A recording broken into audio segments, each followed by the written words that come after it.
In today's video, I'm going to give you some tips for drawing trees in ink.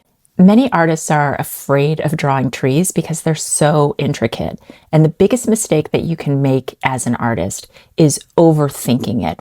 You want to let your eyes do the work and be really cautious not to let your brain get in the way and tell you things like there are thousands of branches, there are thousands of leaves.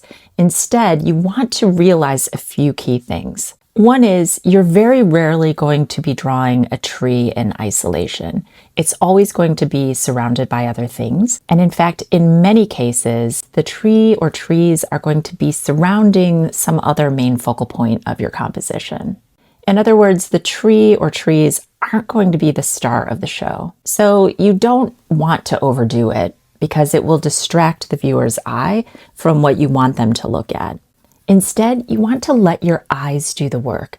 Decide how important a given tree is to your composition, and then determine how much detail you want to put into that particular tree. When you're drawing a tree, the first thing you want to think about is its form. So you want to look at the contour that's around it. Sometimes trees are going to be tall and skinny. Sometimes they'll be shorter and fatter. Sometimes they'll be almost perfectly round. And other times they're going to have a more organic shape. So when you're going to draw a tree, the first thing you want to do is look at its shape. Look at the edges and the contour of where it meets the sky or whatever it is that's behind it. But you also want to look at its form. Too often when you're drawing trees, especially if you're drawing them from a reference, you're flattening it in your mind's eye. You're thinking about the shape and you're thinking about the flatness and maybe some of the values or colors in between. But you want to remind yourself that that tree has a form. If you're a bird flying overhead looking down at any given tree, you're going to easily see that form. And as an artist, it's your job to understand that that tree is going to be rounded and curved. So you want to remember the things that you might know already about shading a sphere, where there are light areas and dark areas and then some midtones in between. And that's why sometimes when you're drawing a tree, there will be some sections or clusters in the middle that are lighter than areas next to it. That's because you have that roundness of the form. A good way to understand this is to study trees at different times of the year. The skeletons of trees in late autumn or winter, or even early spring, can really give you an indication for how that tree grows and how the leaves are going to fill in the branches as the warmer weather approaches. And sometimes when you're drawing the skeleton of a tree, you have to look at the value of it. Many times branches, depending on what's behind it, will be lighter.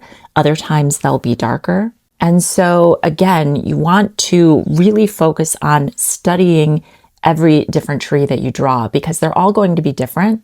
Even the same variety of a tree might look completely different depending on what's behind it or in front of it. Another thing you really want to pay attention to is the light source. Always ask yourself, where is the main light source? If you're drawing a tree on an overcast day, you're not going to see a lot of variation in value.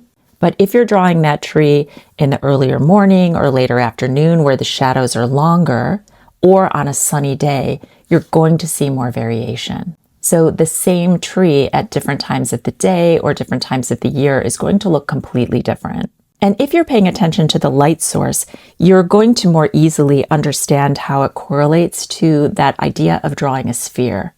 You might see different clusters of leaves that make the shape that's similar to a sphere or a more organic shape, and each of those little clusters is going to be shaded within its own right, where there are light areas, dark areas, and then some mid areas in between. The main thing is to show a range of value. And how extreme that range is going to be dependent on the light source. And while you're paying attention to the light source, never forget, if you see the bottom of the tree, pay attention to the shadows on the ground that are cast not only by the tree, but by the canopy of the leaves. Sometimes you'll have branches that are peeking through some of those clusters of leaves, and those will be dark. Other times, if it's a little bit closer to you or closer to the light and catching the light, some of those branches might appear to be lighter than the actual value of the leaves. So just take your time and notice that. And you don't necessarily need to draw the tree exactly as you see it. Sometimes just isolating a few key factors and paying attention to one or two of those elements is going to give the viewer enough information to be able to read that very clearly as a tree that makes sense in the scene that it is you're drawing. Every single tree is going to have a different texture or a different pattern. And as the artist, your job is to study an individual tree and look for the pattern that you see. So you don't want to think about drawing 1,000 individual leaves. Instead, you want to look for a pattern that you see created in the value for each individual tree. And that pattern will be different for different trees. And the pattern doesn't even necessarily need to be complicated. Think about where the tree is in the scene, if it's in the foreground, middle ground, or background. Trees that are further in the distance are going to have less contrast between the darks and the lights. And trees that are closer are going to have more extreme contrast between the darks and the lights. Another thing to remind yourself when you're drawing an individual tree is that trees are alive and constantly moving. And your job as the artist is to study those trees, look at how the wind is rustling the leaves, and try to mirror that in your pen strokes or your pencil strokes. If your lines are really stagnant and stiff, your tree isn't going to have that energy. So I find that it's helpful to have curved lines or even some scribbly lines hidden within to help provide that idea of the energy and the movement that you see as the viewer. And if you're drawing from a photo reference, make sure you're looking outside at other trees, even if it's a different variety, to remind yourself that those clusters of leaves are in constant motion, and try to impart some of that into your drawing. If you can include some lines that are more expressive, you're going to better capture that energy. Another helpful thing to do is to study the work of other artists from the past who have mastered the things that you're interested in drawing. Look at the kinds of lines they've used or the value. One of my favorite artists for drawing trees in ink is Rembrandt. So let's look at a few of his drawings and see how he's approached drawing trees. These are some pen and wash drawings by Rembrandt, and he was a master at being able to represent the landscape in a really simple and successful way. He has a way of creating different patterns and textures in trees that are all slightly unique, but give a sense of the light and the character of each individual element. Even in the more simple drawings like this one, you can see that sense of a light source, with light edges of the trees and the darker ones as they're falling into shadow. And I like the way, even though he has these expressive squiggles, they're all slightly different for different tree varieties. This drawing is a little bit more intricate, and you can see all of those elements that we talked about. You get a sense of the form of the tree by the way that he uses lights and darks. Each tree has its own character and texture, and those are created through use of different patterns. And also his loose and expressive line work and variety of line weight, some are thinner, some are thicker, all give a sense of movement and energy to these drawings. This drawing as well shows a collection of different trees. Notice he gives you the contour, but he also gives you some of the form in the clusters of the leaves. And he doesn't do it in a way so that he goes overboard with it. Just a few strategic lines and values really helps give a sense of movement, light source, form, and energy.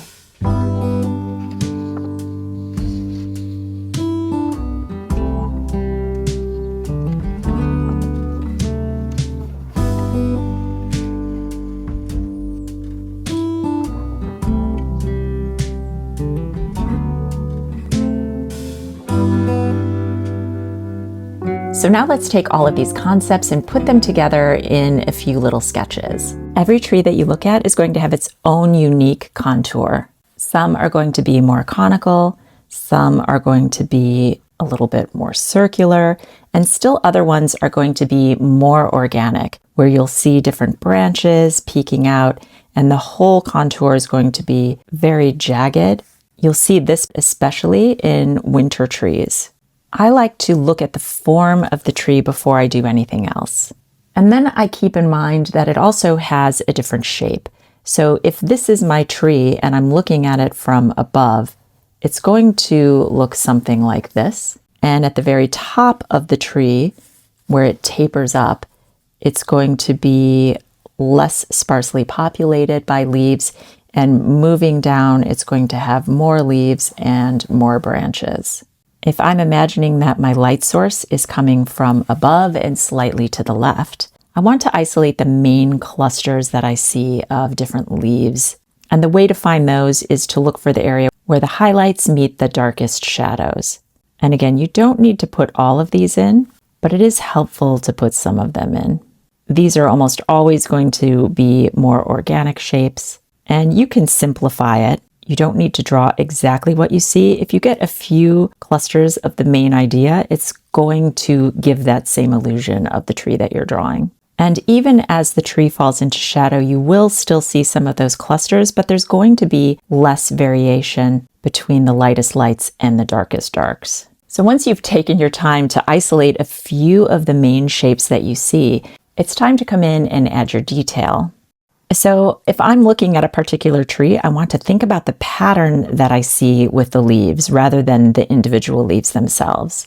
I often like to use short curved lines like this, but you can also use straighter lines, or maybe you'll see strokes that are longer and more sweeping depending on the tree, or even wildly curved. I also like to include a little bit of scribbling to give the illusion of some of that movement and energy that I see. From there, I usually will go straight to the shadowed areas and put those in first. You can also start with the lightest areas, but I find that if I build in these shadowed areas slowly, it's going to be easier not to overdo things. So if this is my highlighted area, I can then maybe put in a few lighter hatching marks in between to give that idea that it's curving into the next clump of leaves. And because my light source is here, the shadows are usually going to be a little bit lighter in the in-between section. And sometimes you'll see a few branches poking through, or even at the base of the tree. So take your time and put in those different highlights and shadows. I also like to vary the curves. You don't have to do this. You'll develop your own style the more you practice. I like the energy that I get from curved lines that go in different directions that support the contour of the shapes that they're mimicking.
So to reiterate, I isolated a few main clumps that I saw, paying attention to the deeper shadows that I saw within.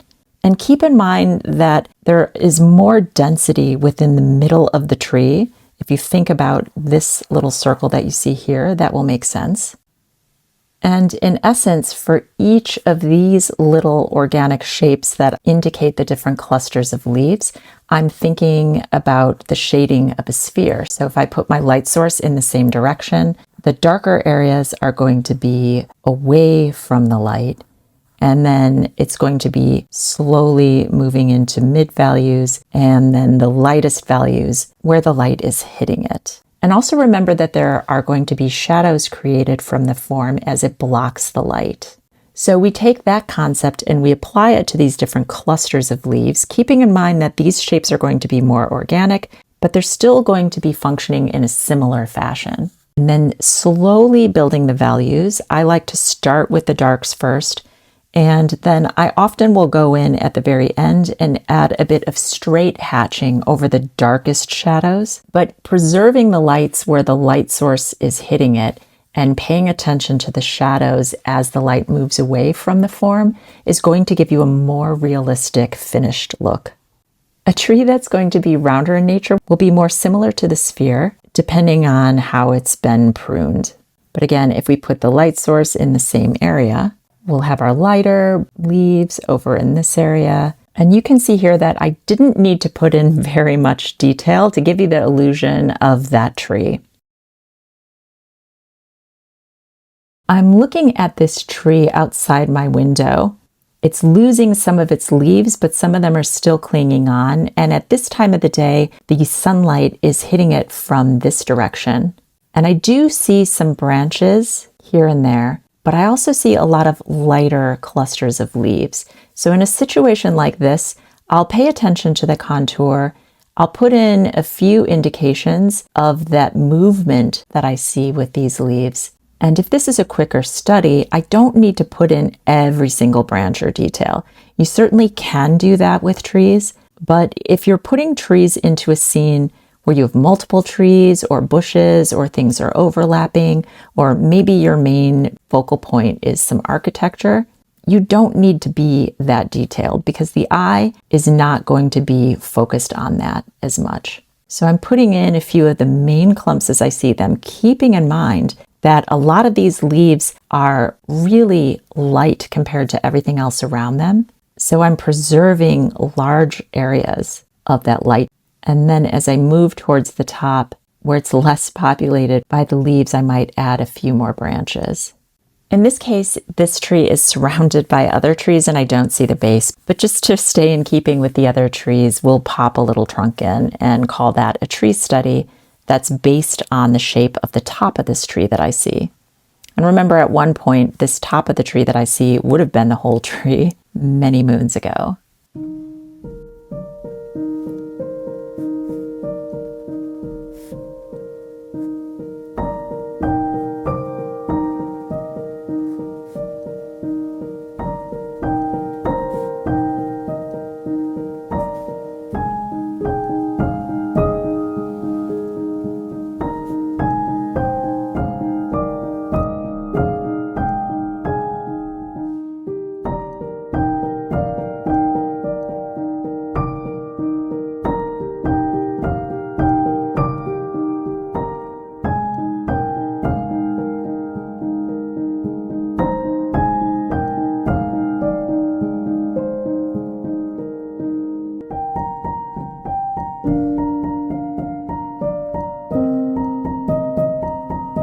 When you're paying attention to the form, the light source, the texture and pattern and movement of the different leaves, your trees are going to look more realistic.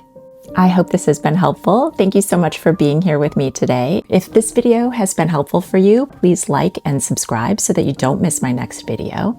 Or consider checking out my Patreon where I have other tutorials and behind the scenes information. I hope that you all have a beautiful day and happy drawing.